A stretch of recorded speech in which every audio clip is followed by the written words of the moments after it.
Nah, baik, selanjutnya ini terdapat, korelasi ya dengan variabel maks temperatur dengan sunshine.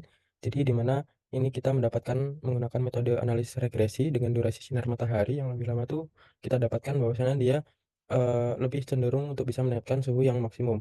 Nah, saya berhasil, mendapatkan line feed plot di sini dengan maksimum temperatur dan juga predicted dari temperatur maksimumnya.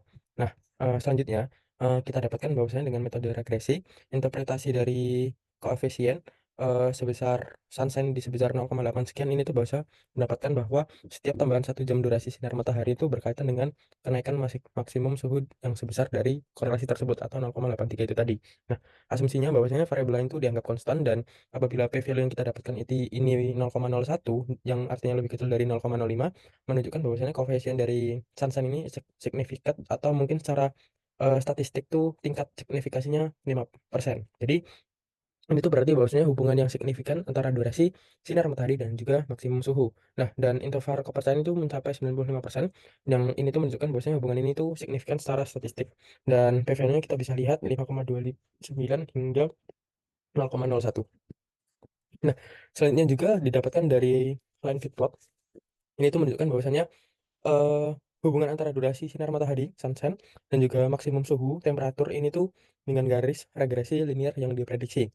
Artinya bahwa terlihat dari garis regresi linear yang merah ini, itu memiliki kemiringan yang positif, cenderung lebih naik ke bagian kanan, yang di mana, penyebaran titik ini tapi tidak menyebabkan adanya variasi yang cukup besar.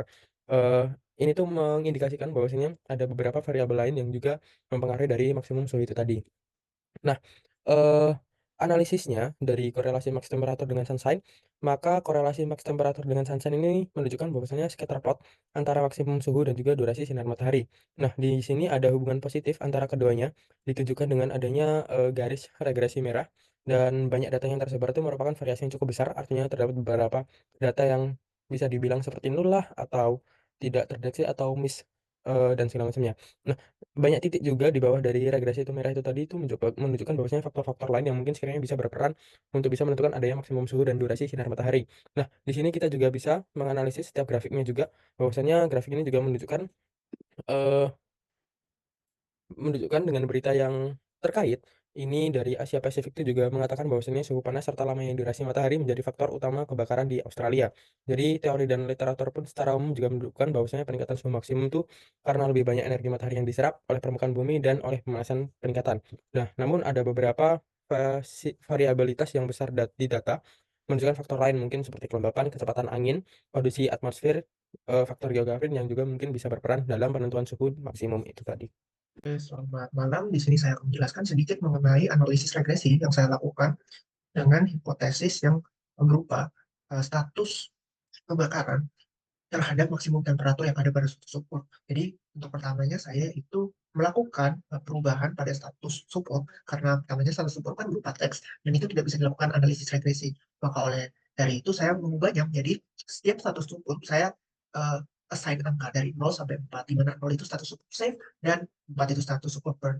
Dan status support dari 0 sampai 4 itu saya lakukan analisis regresi dengan maksimum temperatur pada suatu suhu, di mana maksimum temperatur berupa variabel X satu independen dan status supportnya berupa variabel Y. Di sini hasil yang saya dapatkan, pertama untuk outputnya kita dapat melihat bahwa dari nilai multiple R maupun R, dia itu berada dalam rentang yang positif dan dalam uh, angka koefisien yang cukup kecil, di mana itu menandakan bahwa model regresi yang sudah saya lakukan sudah cukup benar dan hipotesa yang saya buat di awal juga bisa divalidasi.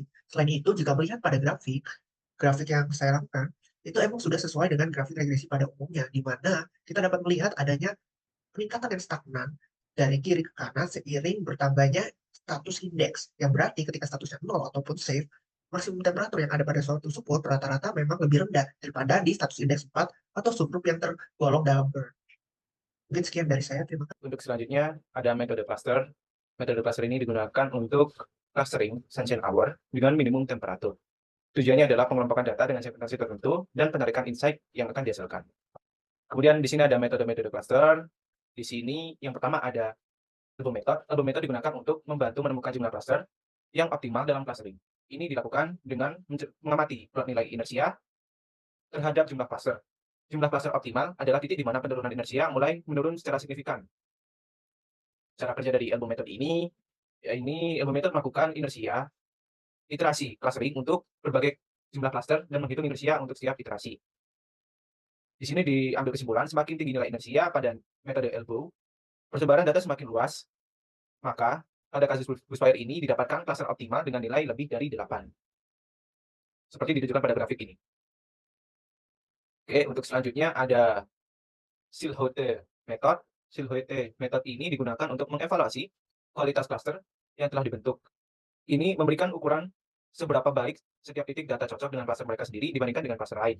Cara kerjanya, untuk setiap titik data, Silhouette method menghitung nilai Silhouette coefficient yang merupakan perbandingan antara jarak rata-rata antara titik tersebut dengan titik di dalam cluster yang sama dari jarak rata-rata antara titik tersebut dengan titik di cluster terdekat lainnya. Nilai Silhouette coefficient berkisar dari -1 hingga 1. Nilai yang mendekati 1 menunjukkan bahwa nilai titik tersebut cocok dengan klasternya dengan baik. Dengan nilai negatif menunjukkan bahwa nilai titik tersebut mungkin lebih cocok dengan klaster lain. Dari grafik ini dapat ditarik kesimpulan bahwa indikator Silhouette yang optimal terletak pada jumlah klaster 8 dan 9 dengan nilai skor Silhouette yang paling terkecil. Kemudian ada metode untuk menentukan jumlah klaster optimal yang selanjutnya, yaitu Gap Statistic Method. Gap Statistic Method digunakan untuk menentukan jumlah klaster yang optimal dengan membandingkan jumlah klaster yang diamati dengan jumlah klaster yang dihadapkan secara acak jika data tidak memiliki struktur klaster yang nyata. Cara kerja dari Gap Statistic Method ini yakni membandingkan nilai yang diobservasi seperti inersia atau sum square error dengan nilai yang diharapkan dari data yang teracak. Kemudian, jumlah klaster optimal dipilih berdasarkan nilai gap statistik yang maksimum. Gap statistik ini menunjukkan perbedaan antara nilai yang diobservasi dengan nilai acak. Dengan peningkatan yang signifikan, menandakan bahwa jumlah klaster tersebut lebih baik daripada diharapkan secara acak. Pada grafik ini, didapatkan bahwa klaster yang paling optimum, jumlah klaster yang paling optimum adalah 8. Kemudian yang selanjutnya ada hasil dari clustering sunshine hour dengan minimum temperatur. Grafik scatter plot dibagi menjadi 8 daerah cluster sesuai metode perhitungan dari jumlah cluster optimal dengan masing-masing centroid ditandai dengan silang merah seperti ini. Kemudian yang terakhir di sini penarikan insight. Insight yang didapatkan dari clustering sunshine hour dengan minimum temperatur adalah 1. Identifikasi pola cuaca berdasarkan temperatur dan sinar matahari. Gabungan antara cluster 2 dan 6 mungkin mengindikasikan kondisi cuaca dingin namun cerah. Kemudian, gabungan cluster minimum temperatur tinggi dan sunshine hour rendah menunjukkan cuaca panas namun berawan atau mendung. Kemudian hubungan antara suhu dan sinar matahari. Di sini ada gabungan antara cluster 0 dan 4 dapat diinterpretasikan sebagai kondisi cuaca dingin dan mendung atau berawan. Kemudian ada gabungan dari cluster dengan minimum temperatur tinggi dan sunshine hour tinggi, cluster 3 dan 7. Ini menggambarkan kondisi cuaca hangat hingga panas dan cerah. Baiklah, selamat pagi semuanya. Sebelumnya perkenalkan saya Marcelus Pep 1000 dan NIP 502621206. Saya sini akan memberikan sebuah presentasi dan pemaparan untuk mengenai bagi cek metode cluster menggunakan scatter plot terhadap max temperature dan average pressure per suburbnya. Oke, sebelumnya saya menggunakan algoritma K-means pada clustering ini. Oke, untuk scatter plot yang bisa kita lihat di sebelah kanan, dihasilkan bahwa setiap suburb memiliki suhu maksimum rata-rata dan tingkat penguapan rata-rata dan yang berbeda antara satu suburb dan suburb yang lainnya. Oke, setiap titik pada plot garis pada scatter plot sebelah kanan menunjukkan warna-warna yang berbeda yang menggambarkan setiap suburbnya. Balik lagi menggunakan algoritma K-means. Oke, selanjutnya dari scatter plot yang dilakukan terhadap masing-masing suburb, maka dilakukan clustering menggunakan algoritma K-means. Oke, dan didapatkanlah K-means clustering sebagai berikut. Oke, mungkin saya akan menjelaskan untuk komponen yang terdapat pada K-means clustering ini. Yang pertama ada garis cluster. Garis cluster sendiri dibuat untuk menunjukkan batas-batas yang jelas antara cluster yang berbeda. Itu ada cluster 0, cluster 1, dan cluster 2. Adapun garis cluster tersebut dibuat untuk membuat visualisasi yang jelas antara cluster yang memiliki perbedaan cukup mirip antara satu cluster dan cluster lainnya, baik itu di tingkat suhu maksimum dan di tingkat penguapannya. Baiklah, untuk penjelasan suburbnya sendiri, cluster 0 yaitu suburb pada cluster 0 memiliki suhu maksimum rata-rata yang relatif lebih rendah dan tingkat penguapan rata-ratanya cukup bervariasi. Untuk cluster 1, suburb dalam cluster 1 ini memiliki suhu maksimum rata-rata yang cukup tinggi dan tingkat penguapan rata-ratanya juga tinggi. Untuk cluster 2 sendiri, suburb dalam cluster ini menunjukkan nilai suhu maksimum dan tingkat penguapan yang berada di antara cluster 1 dan cluster 2. Tidak dikatakan untuk rata-ratanya sendiri yaitu cluster 2 dan yang paling tinggi ada cluster 1 dan yang paling rendah ada cluster 0.